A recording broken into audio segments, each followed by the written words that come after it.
Today, Dr. Xiang Zhang talks to us about bone metastasis. And wow, did I learn a lot. This topic is super important because if cancer metastasizes, there's a good chance it's going to be to the bone. Bones are one of the most common metastatic sites for solid malignancies. It is the most common first site of recurrence for breast and prostate cancers, affecting around 10 to 12% of early stage patients within 5 years of diagnosis. And it's a very common complication of advanced breast and prostate cancer, affecting as many as 80 to 90% of patients. It's also a frequently found problem in advanced renal, lung, liver, and bladder cancers. So it's a big problem that's associated with cancer progression. And I think that's something we're all very interested in understanding better, because if cancer didn't progress, it wouldn't be a deadly disease. We'd zap it, cut it out, whatever, and it would be done. But that's not the case. Cancer cells can reappear years after an initial diagnosis and continually pop up in different locations in advanced cancer patients. In my case, I was a stage 0 breast cancer patient, which means I had DCIS, which is ductal carcinoma in situ. And it's still, even though it was stage 0 and early, it became metastatic after 13 years. And guess where the cancer went? Yep, right to my bones. And that's what makes Dr. Zhang's work so critical. He's identified why.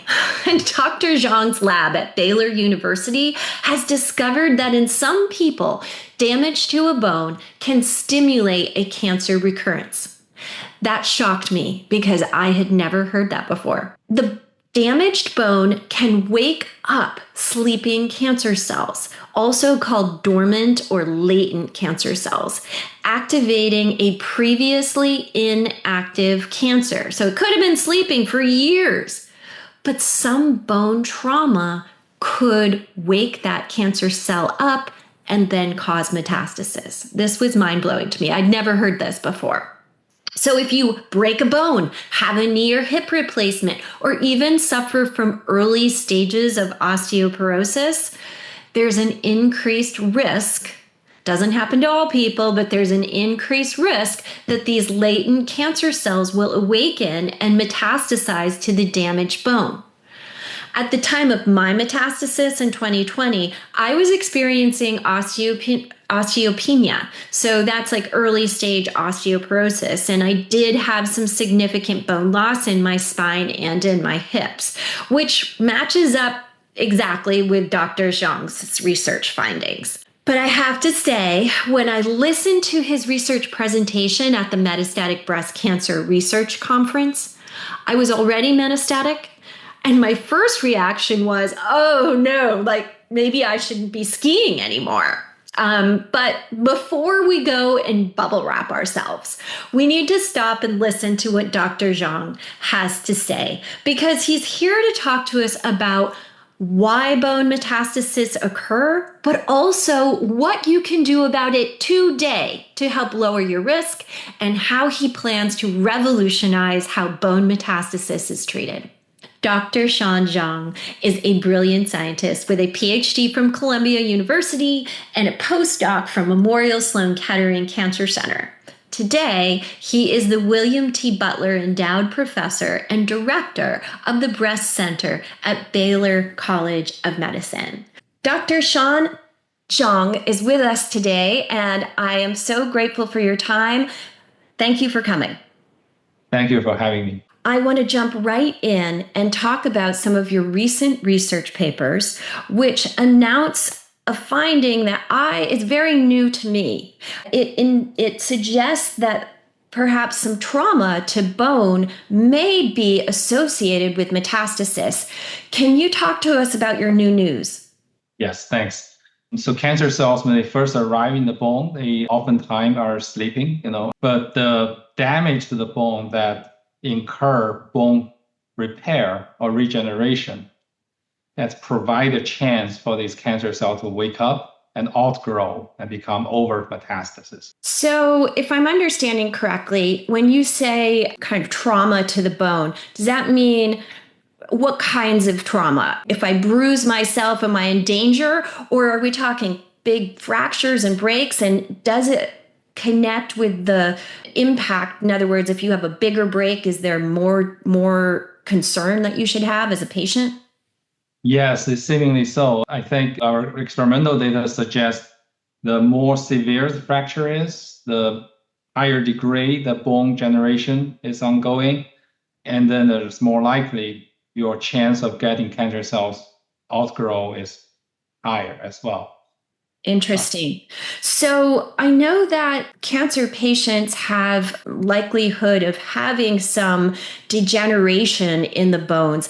Does that count too? Like just the kind of smaller, I think they're like micro fractures. I'm not sure if I'm using the word correctly, but small damage to the bone, could that cause it as well? That might have some slight and modest effect as well. In general, we think any bone turnover activities, meaning the old bones being torn and the new bones being generated, that is an ongoing process. There's a baseline level of these activities in every individual, healthy or patient individual, doesn't matter. And that's just an ongoing process.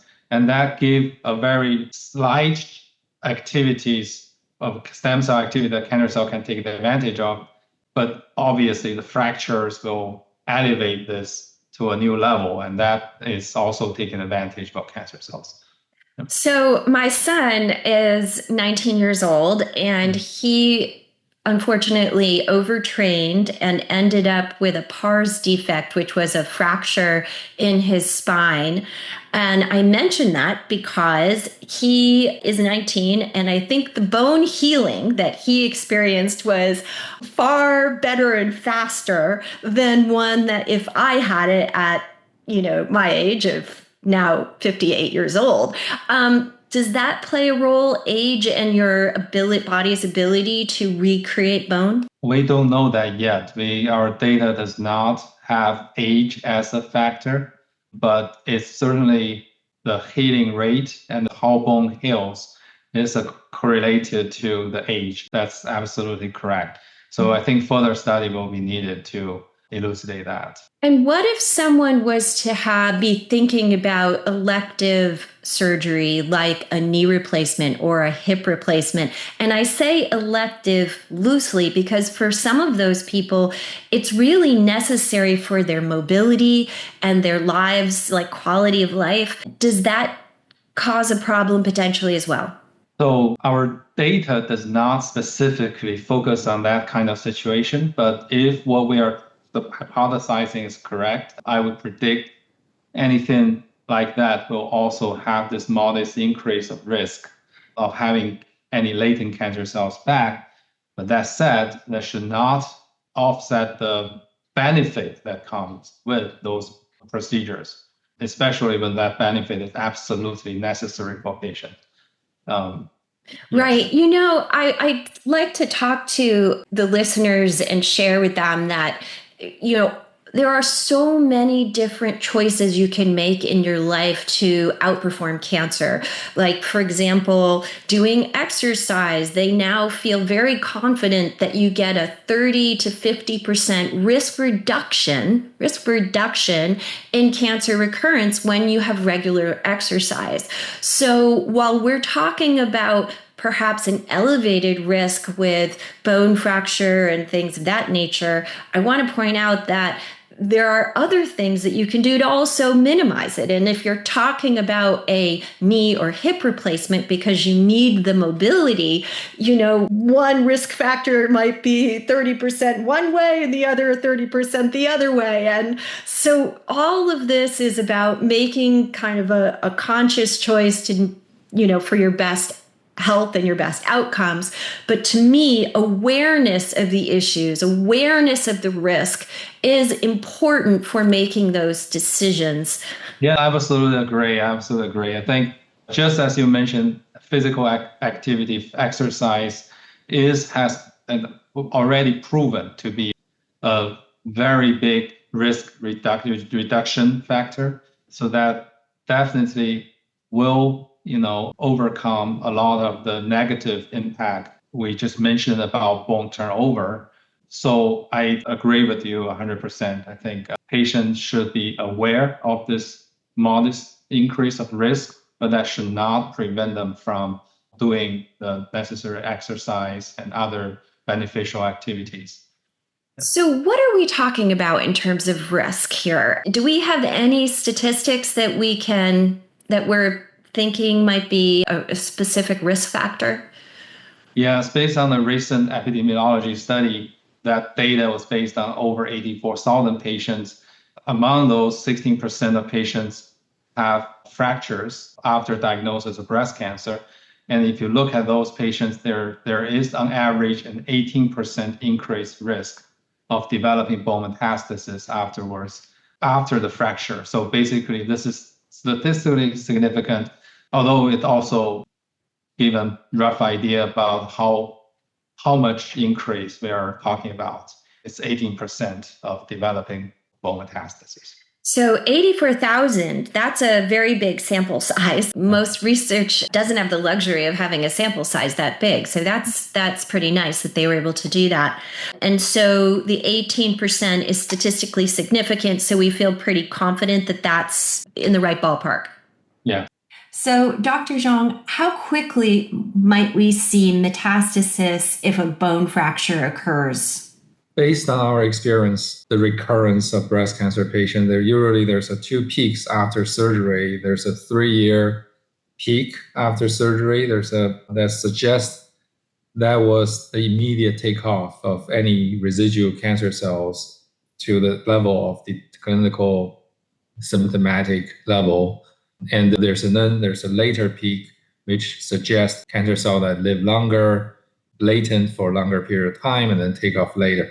So if you take that data, the prediction is within 2 to 3 years, you will be able to see overt metastasis after fracture. And so if someone's trying to be vigilant with screenings, it's that first 3 years that's kind of the most critical time to be getting those screenings on time and making sure that they're really watchful. Yes, that's my best guess based on the current data in the literature. And does it ever occur like right away, like 6 months, like super fast? Yeah, that could be happening too, because Really? different people's cancer cells are different and situation different. So I think within 3 years is a general period of time, but it can be at any time within this period. So are there things that might further elevate that risk? So for example, I'm HER2 positive in terms of the subtype of my breast cancer. If someone is ER positive or maybe triple negative, does that impact this as well? That's a great question. In general, ER positive breast cancer are more inclined toward metastasizing to bone. So we call this bone tropism. So compared to triple negative and HER2 positive patients, in general, ER positive breast cancer patients are more likely to develop bone metastasis as the first site of metastasis, and in many cases, the only site of metastasis. So based on our experimental data, we think this risk should be subtype independent. However, since ER positive patients are more likely to metastasize the bone, will maybe more relevant for patients with ER positive metastasis. Yeah. And I know that you've focused a lot of your work on breast cancer specifically, but is this something that could be true for all cancer patients? Yes, we do believe so. We think after cancer cells arrive in the bone, they're in a very similar microenvironment, and there are common mechanisms they use to thrive in that new environment across different cancer types. So we do think the similar mechanism may be used by other cancer types too. And is that one of those mechanisms? I know in the research that I've done about cancer and metastasis, just for myself, you start to hear things again and again, and then which helps you understand and learn. One of those things is mTOR, the mTOR pathway, which is mammalian target of rapamycin, a protein that controls cell growth, metabolism, and proliferation, if I'm correct. Is that a major pathway that we think is driving this? That certainly is a pathway that's relevant and active in many metastatic tumors. In fact, mTOR inhibitors have been used in conjunction with endocrine therapies for metastatic breast cancer, especially ER-positive breast cancer. And a lot of those metastases are in bone. So it is used clinically, mTOR inhibitor. And more recently, there's CDK4/6 inhibitors now commonly used as well. So those pathways certainly also play important roles in metastatic cancer. Was there another pathway that you were thinking of in particular that you've noticed in your work? Yes. So we are focusing on how cancer cells talk to the bone microenvironment. So a little different from other studies focusing on tumor intrinsic pathways. We are thinking how to block this crosstalk between cancer cell and the bone cells. We have been identifying specific adhesion molecules, for instance, this cancer cell use to link themselves, to anchor themselves to the bones and get growth factors, also get help from bone cells to survive and to proliferate. So we are experimenting different ways of targeting metastasis. The central idea is to stop their talking to breast cancer so that they can be better cured by other treatment. Yeah. I love that. In fact, that is why when I heard you lecture initially at the Metastatic Breast Cancer Research Conference, I really sparked to what you were saying, because your research and the work you're doing is really trying to not just recognize the problem, but understand how to stop it, which is, of course, very exciting from a cancer perspective. Thank you.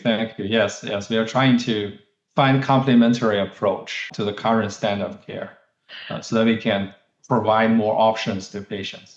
Which is super exciting. I think I would love to have you talk to us a little bit about some of the aspects and things that people might find when they're reading your research. They go in and take a look at your papers. I know that you're talking about how bone injuries like a fracture or some sort of break in the bone can wake up latent cancer cells and cause metastasis. Yeah. What are latent cancer cells? For a patient, so often you get diagnosed, you get treated, they say, hey, great news, we don't see any active cancer cells on your scan, you're moving forward. And then next thing you know, 2 years down the road, cancer comes back.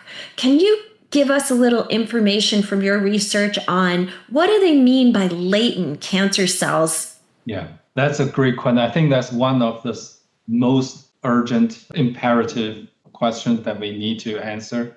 So we know for sure, as you mentioned, that surgical removal and adjuvant therapies to patients do not guarantee there's no metastasis at a later time, right?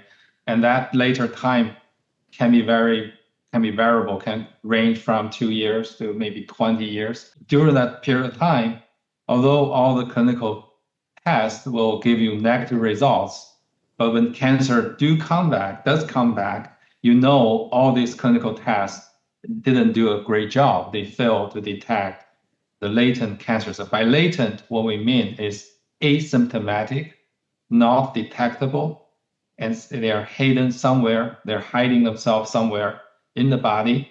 And oftentimes we suspect it's in the bone. And researchers, investigators in the field have started to provide insights into this. We know that many of the cases, these cells may stay very close to blood vessels, but when they outgrow, they may change their location.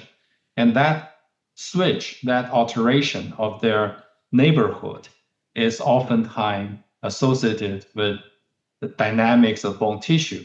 And as we just mentioned, healing of the bone, regeneration of the bone, all those represent some perturbation that break the balance, break the homeostasis of your tissue, that actually also provide cancer cells an opportunity to change their behavior. There, they may outgrow. So how to predict patient at high risk of developing recurrence, how to identify those latent cancer cells, find them and kill them, remain an unsolved challenge in the field. And this is something a lot of labs, including mine, are working on. It certainly is a big problem, right? So personally, I was originally diagnosed in 2007 with an early stage. It was actually DCIS, which means that the cancer was still in the ducts of the breast. And I had one teeny tiny area of microinvasion. That's it. And so when they did surgery, they thought that they had gotten it all. But 13 years later, I was diagnosed metastatic, and it had gone to my bone in my spine, as well as bone in my hips and pelvis and lymph nodes as well. So it something ignited it. I didn't have a bone break, but I was getting osteopenia. And so my next question is, does osteopenia or osteoporosis, does that count? Absolutely. I think osteoporosis suggests that there's excessive of bone breaking, right? Insufficient, inadequate bone building. But that doesn't really mean that you have lower activity of bone homeostasis or regeneration. In contrast, because of the excessive activity of the bone breaking process, or osteoclast activity, osteoclast is the bone dissolving cells, and the bone making process is trying to catch up. So, and that results in an overall higher activity of bone homeostasis. That actually is based on what we hypothesize, it will increase the chance of cancer cell waking up and cancer cell outgrowth. Cancer is so multifaceted, right? And it's such a complex disease, which is why we don't have a cure for it yet. But when you think about the layers you just described, you see even more of the complexity. Like, we know that cancer occurs more in older people, right? The incidence goes up as we age. We know the bone chances of osteoporosis increase with age. We know that exercise, where your bone strengthening and protecting the bone, actually decreases likelihood of cancer, right? Cancer metastasis. So you see how all these things start to weave together, which is, to me, it's quite fascinating how that happens. Yes, you're right. So that's why it's important to understand each aspect. And then when we have a clear idea, each of the factors that involve in this process, then we will try to come up with a holistic approach specific to each patient, right? So specific to, hopefully we can have a model that we can predict the risk for each patient, and we can determine a window of opportunity to intervene in this process. We want to intervene at the best timing for each patient and using the most precise approach. That would be amazing. What are the tools you're using to try to get to the personalized medicine? Is AI a factor? The AI definitely will provide a lot of momentum for this process. And we will also need to tell AI what to consider, right? So that comes from the lab. So what we'll use to train AI, and that is something that we are trying to work on. Yes. One of the things that we always try to do on this show is to provide patients with what to do. Okay, so we've just introduced a problem. It may sound scary, especially if you are in your 60s, had cancer in your past, and you don't want it to come back, and maybe your doctor told you have osteoporosis now. Why don't you tell us what's available today? How do patients minimize their risk of having a metastasis Right, just continuing the osteoporosis topic, I think that we know we have existing treatment to mitigate that symptom. Like now the bisphosphonates, for instance, are widely used to treat osteoporosis. And there's clinical evidence suggests bisphosphonate do reduce risk of bone metastasis, even used adjuvantly, meaning you don't have to have active metastasis. Just use it after cancer removal can help reduce future risk of developing bone metastasis and other metastases as well. And this is particularly helpful for postmenopausal women, and because in postmenopausal women, osteoporosis is even higher, more severe health issue. And I think the mechanism also is likely to be that bisphosphonate reduce the turnover rate of the bone in general. It strengthens the bone, but at the same time, it also reduce the cycle that we just mentioned, osteoclast trying to dissolve and also bone making cell trying to catch up. And all bisphosphonate reduce this cycle and strengthen the bone, but also decrease bone turnover rate. So that is available, and then that's prescribed to many patients. There's also data suggests that use 3 years adjuvant treatment of bisphosphonate in postmenopausal women indeed have clinical benefit. I think it's really important for patients to know that, because I know when I was finishing treatment and they were saying, now we're going to give you bisphosphonate. And I said, more drugs, like, is this a good thing? And you wonder, like, pumping your body through all of these different medications sometimes makes you wonder, like, is this something I should really do? But I did take it. I did read the research, and I saw the work that you're doing and some notations about bisphosphonates too. So I have taken it. Now, the question I have is, are all bisphosphonates the same? Like, I mean, there are many different kinds. I take a shot, which is called Xgeva. Is Xgeva the same as a bisphosphonate? Is it a bisphosphonate? No, bisphosphonate is a whole class of chemicals. And there are a few kinds are used more often than others. I believe zoledronic acid, for instance, is a very widely used one. But there are a few commonly used ones that often study in the clinical trials. I think the commonly used one in the clinic will meet the purpose. Okay, yeah. So just follow your doctor's directions. And if they're not suggesting a bisphosphonate, then ask your doctor about it. It may be something that could help you avoid recurrence in the future. Yes, right. Great. One of the things that I also wanted to ask about is how hormones play a role in this. And does estrogen and estradiol play a role? Yes, this come back to the difference between different subtypes, and ER-positive breast cancer more likely to metastasize the bone. And after they arrive in the bone, many of those still rely on estradiol. So endocrine therapy, anti-estrogen, anti-estradiol therapies still works, play a role in our treatment these days, even after metastasis occur. So, but just from a bone point of view, what I just mentioned is from cancer's point of view, right? Okay. The bone is also a tissue that's responsive to estradiol. As you know, the effect of estradiol on bone is very evident as the menopausal women usually develop more osteoporosis, right? It's because of the lack of estradiol. So estrogen does strengthen the bone in a way. And that may be the reason why, especially in menopausal women, bisphosphonate is more effective, because the lack of osteoporosis, bone turnover is at an even higher rate. So that just makes the bisphosphonates efficacy even more evident. It sounds like our bodies are almost working, like they work overtime. I'm not as efficient as I get older. I'm losing bone. So it's like the little engine that could, right? I got to work harder to try to build it up. Is that what's happening?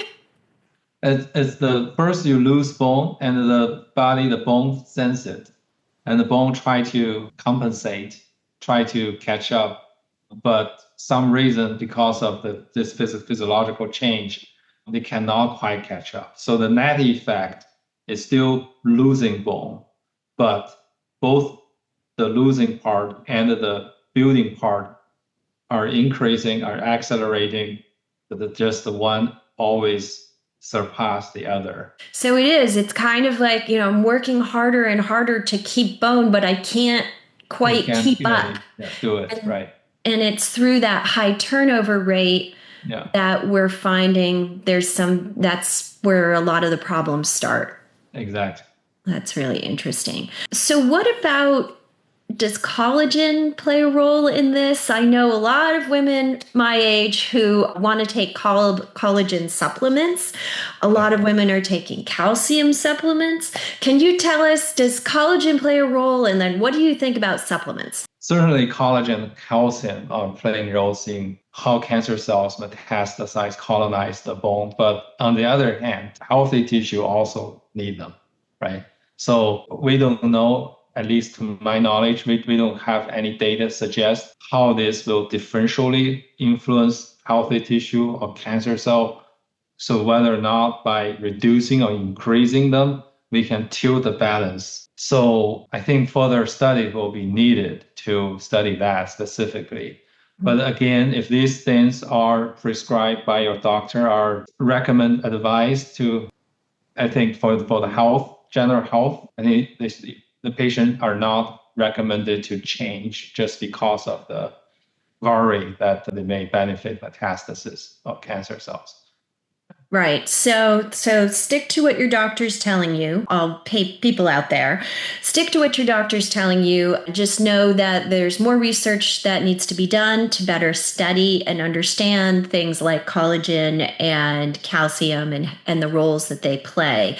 Because this isn't cancer specific. Your body still needs calcium. Your body still needs collagen. We just don't know how the levels of those things are going to act, and if they're going to cause problems or not in your body. So, okay. Absolutely, yes.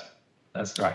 Well, what I love is that, while supplements might be great and those can be helpful in certain circumstances, the work you're doing is looking at some precision medicine, which is always exciting for cancer patients because that usually means that there's less side effects as well. So why don't you tell us a little bit about your new work and a potential drug that you're looking to develop that might be a future targeted therapy to fight metastasis to the bone?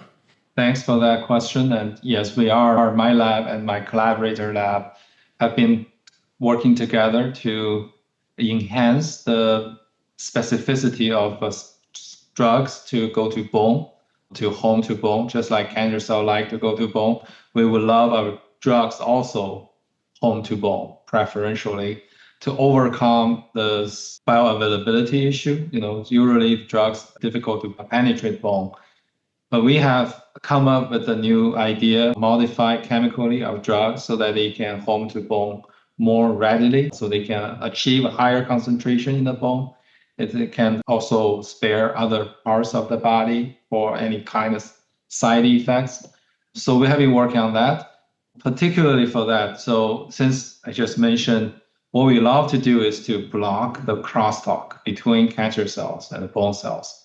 We just cut their connection. I just mentioned there's specific adhesion molecules that are doing that, right? Those adhesion molecules, unfortunately, are not bone specific. They are also expressed in other parts of the body. So when we try to cut off this connection, we only hope to do it in bone and not in other places. So that makes this type of modification of drug very important. If we can achieve that bone-specific delivery, and we can target many targets, such as this adhesion molecule, without worrying that there may be side effects in other parts of the body. So this is something we are working on, one of the several important directions we are heading toward. That sounds amazing. Does it work with bisphosphonates? Absolutely. So one way we can make this molecule to enrich themselves in the bone is to link them to bisphosphonates, because bisphosphonates have very high affinity, adhesiveness to the bone tissues. And linking this molecule to bisphosphonates will physically enrich these drugs in the bone, make them stay there for longer time at higher concentration. It's interesting. I think that there is some precedent for making this work too, isn't there? Where the trastuzumab drug that I use for HER2 is similar to that. Is that true? Yes, this is absolutely true. Actually, it's getting, I think, the next generation, the generation that's been revolutionized breast cancer care is what you mentioned. It's called antibody drug conjugate, right? It's basically combine the antibody and the drug. The antibody will achieve specificity. They will target cancer cells and cancer cells only.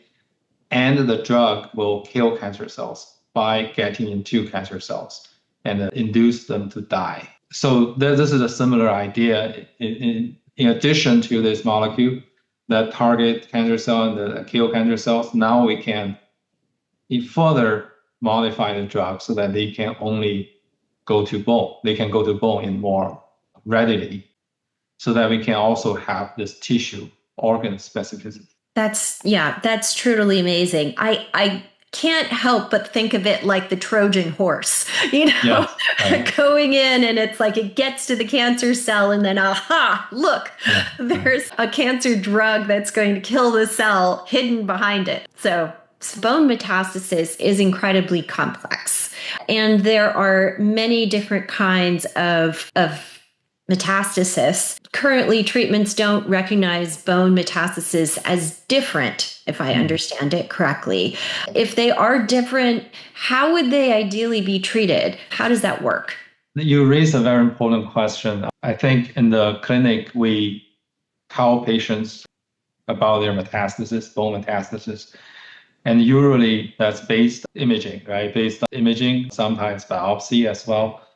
But, they are all treated the same way. The bone metastasis in one patient is considered equal to another patient's bone metastasis. We recently, in collaboration with other clinicians and scientists, have found that the metastases from different patients are actually very different, despite the fact they all come from bone or even the same bone. But if you look across different cancer types, many patients, you find that different classes of bone metastasis can be found. So there are metastases that enrich with osteoclast, with the bone dissolving cell. There's also other bone metastases that are lacking bone osteoclast, but enriching some other immune cells. So what we are finding is different, almost like ecosystems. Despite the fact they all now living in the bone, different cancers seem to evolve differently and recruit different immune cells so very clearly these bone metastases are based on different mechanisms, biological mechanisms. They will try for different treatments too. But we are still at early time of looking into that. But going forward, definitely we will establish in different models that recapitulate these different ecosystems in patients and trying to study how we can more precisely target each metastasis. I'm sure that's why you were talking earlier about trying to personalize each one of these. I know one of the types of breast cancer, which is cancer researchers struggle with because there's not a whole lot of treatments yet. I mean, certainly things have come a long ways, but triple negative breast cancer just has it's like an absence of targets. It's not ER positive. It's not HER2 positive.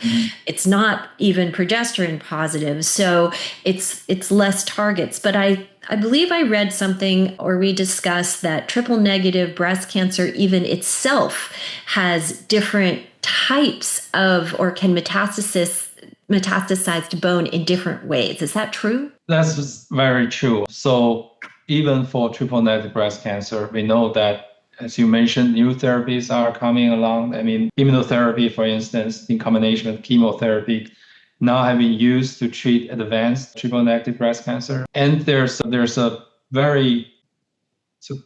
big improvement of patient survival. Although that's not enough because some patients still don't respond. And when they don't respond as a neoadjuvant setting, the primary tumor don't respond, it often also indicate that the prognosis of the patients is also worse.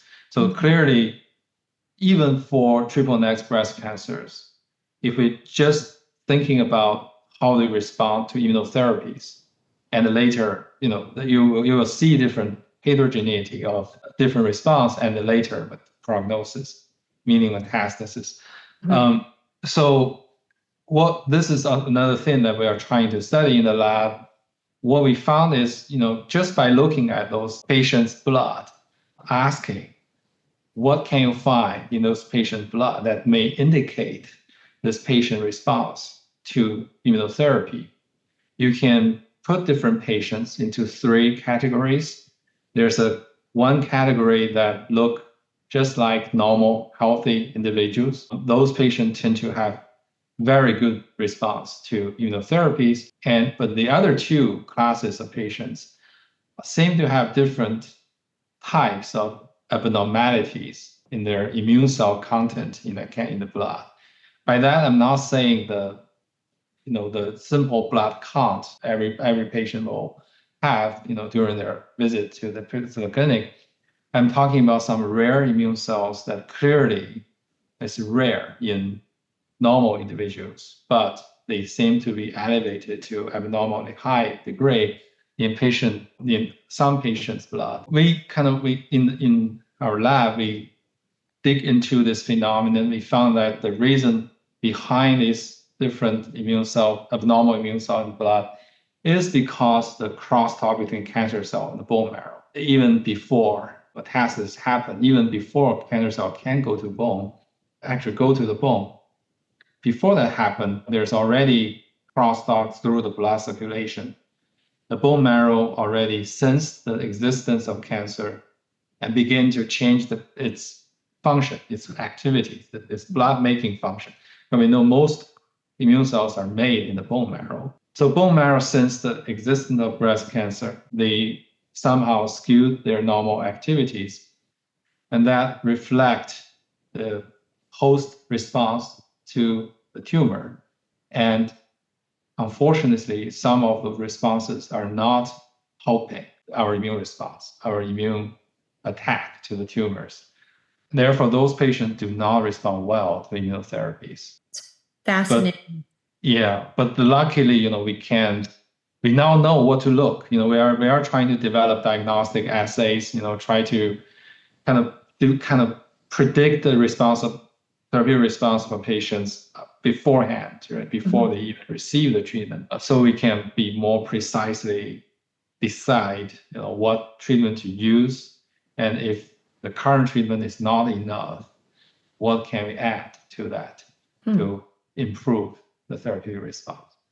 So I'm connecting dots from different things that I've read and heard over time, and that's what I love about having these discussions, is that I feel like I'm actively learning all of the time. So I've done some work looking at how like a healthy gut microbiome helps your immune system, right? And that a healthy immune system then allows the immunotherapy drugs to actually work better for you.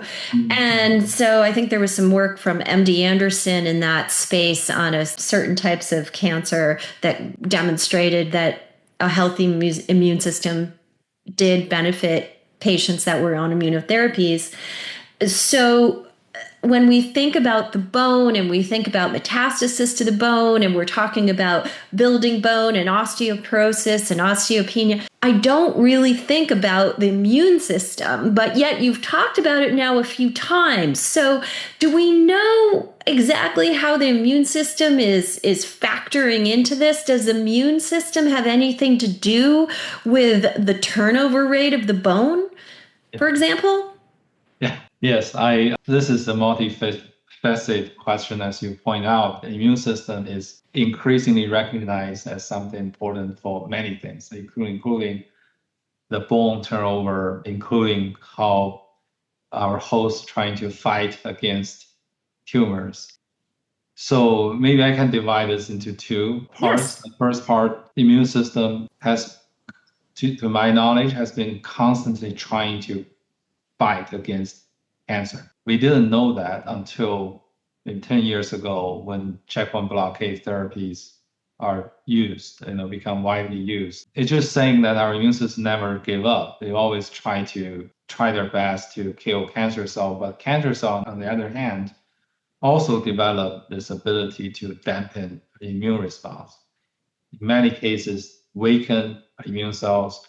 Other cases may flip the roles of immune cells, hijack their function, so the immune cell becomes corrupted and even playing pro-tumor roles. But all those, if we can fix those, we can understand and fix those, our immune system remains to be the most powerful weapon against the cancer. So that's my belief. That's many other scientists and clinicians believe.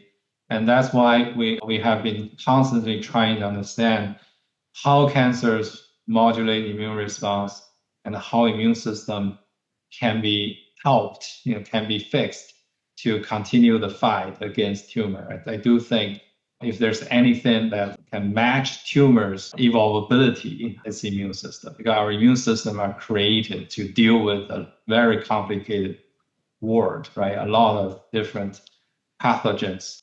Tumor happens to be one of the most difficult ones to treat, to deal with, right? But the immune system is equipped with the capacity to fight. More specifically about, just link it back to the first topic about bone metastasis. The immune system also plays roles in this turnover rate, right? So there has been studied for a long time. There's a scientist who specifically asked what different immune cells roles are in bone tissues, bone turnover. It is a very old field now. With this bone metastasis, in this context of bone metastasis, it becomes even more interesting to ask that question. How different immune cells may alter bone turnover and therefore indirectly change the trajectory of metastasis. It's something that my lab has become very interested in. We do believe there's a lot to discover at this point. Besides that, we confirm it is important. We don't have a lot to share, but this is something very exciting to work on. Well, it's the first step, right? I mean, we have to identify what are these rich areas that we want to investigate that we think might yield, big advances. Yes.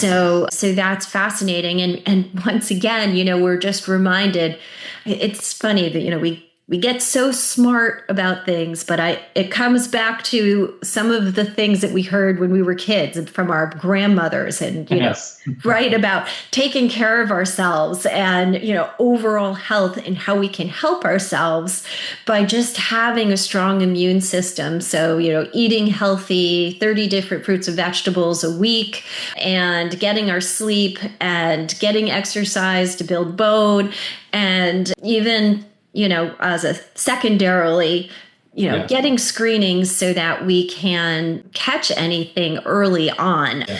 So I just want to focus on for a second who could benefit from all this work that you're doing. We touched on it earlier that you don't think it's just breast cancer patients. We've talked a lot about breast cancer patients because your lab has focused in that area.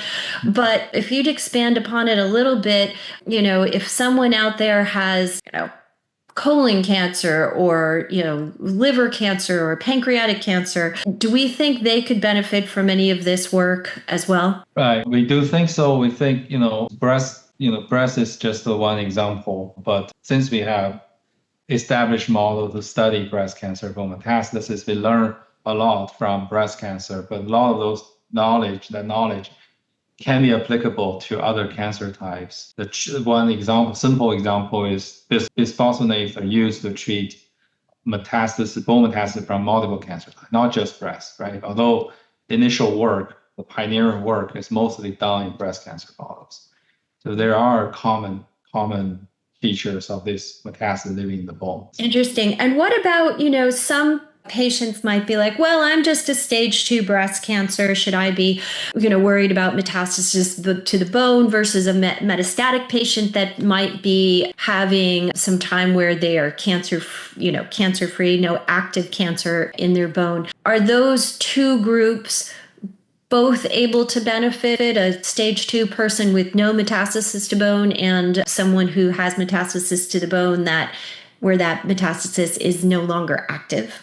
For early phase disease, we don't have direct data to suggest one way or another, other than saying metastasis may happen before diagnosis, right? So a lot of time through analysis of the established metastasis, compare them to primary tumors, people have learned that metastasis can occur very early on. So when the primary tumors are diagnosed and removed, already there's disseminated tumor cells in distal organs. Of course, many of those cells will not do anything, which we talked about latent cancer cells, right? We talked about the dormant cancer cell, but a lot of those cancer cells will not do anything. But sometimes when metastases do occur, those seeds of metastasis were planted way before primary tumor is removed. So early phase breast cancer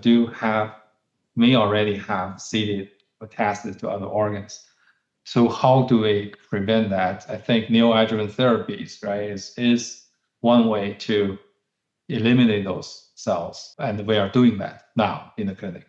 All the neoadjuvant therapy, immunotherapies, right, plus chemotherapies, indeed are trying to treat primary tumor, but they are also, if they are working, they also eliminate those metastases.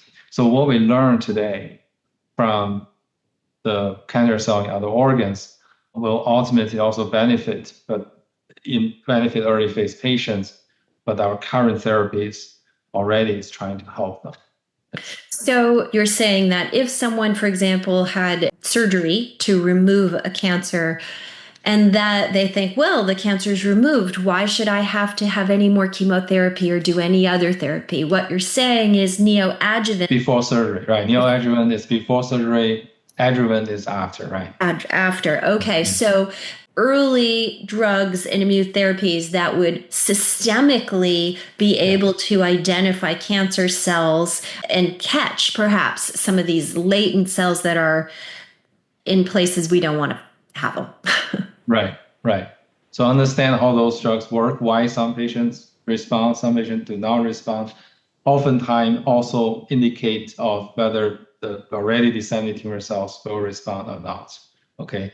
So therefore, how to optimize the treatment at that stage will inform how can we eliminate those metastatic cells. And I've seen and read that there's something called, I didn't realize this when I first was diagnosed, but I've done some reading and seen that there's something called a cancer stem cell versus a cancer cell.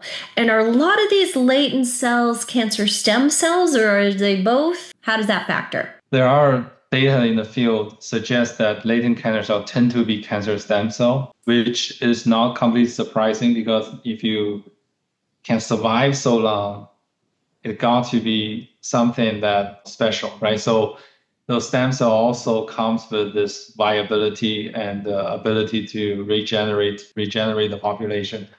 So it's not completely surprising to see that those long-lived latent cells have some stem cell features. But cancer stem cell also is a very general term. So there's a lot of different definition of it in the field. So I think we have the among scientists, there have been discussion about how to define it, whether it's appropriate to call it stem cell or not. But I think it's safe to say there's certain stem cell features of those latent cancer cells. Yes. Okay, interesting. Okay, that makes sense to me. That it's got at least, if not completely stem cells, at least stem cell like. Yeah. Okay. Yeah. And so that makes them a little special, which may give them superpowers to be latent for many years, in my case, 13 years, and then rear their ugly heads down the road, unfortunately, and be hiding and escaping some of the therapies that we currently have, but hopefully not be able to survive some of the therapies that people like you will be creating in the near future, which we all keep our fingers crossed. Yeah, certainly hope so. Yes. Well, thank you so much for your time. I'd love to just wrap up and then give you a opportunity to tell us anything else that you'd like to share and how we can support your work if there's anything coming down in the future that you'd like us to look for.